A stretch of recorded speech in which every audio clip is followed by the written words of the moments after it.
Rivoyat qilinishicha, qiyomat kunida birinchi bo'lib namozni tark etuvchilarning yuzlari qorayadi. Jahannamda lam-lam deb nomlanmish ilonlar darasi bo'lib, har bir ilonning yo'g'onligi tuyaning bo'ynidek, uzunligi 1 oylik masofadek bo'ladi. Ular namozni tark etuvchilarni chaqadilar. Uning zahari namozni tark etuvchining jismida 70 yil qaynaydi-da, so'ng uning go'shtlari erib tushadi. Yana bir rivoyat borki, bu har qanday insofli odamni hidoyat ko'chasiga chorlaydi. Bani Isroillik bir ayol Muso alayhissalom huzurlariga kelib, "Ey Allohning elchisi, men ulkan gunoh qilib qo'ydim-da, bu gunohimdan Alloh taologa tavba qildim.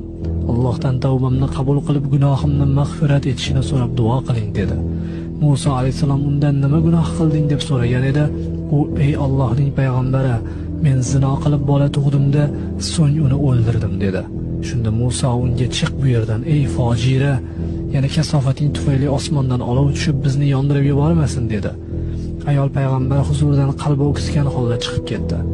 Jabroil alayhissalom tushib, "Ey Muso, Robb taolo nima uchun tavba qilgan ayolni qaytarib yubording? Undan ko'ra yomonroq kimsa borligini bilmaysanmi?" deyapti dedilar. Muso alayhissalom "Ey Jabroil, undan ham yomonroq kimsa kim?" deb so'ragan edi. "Qasddan bila turib namozni tark etgan kishi" degan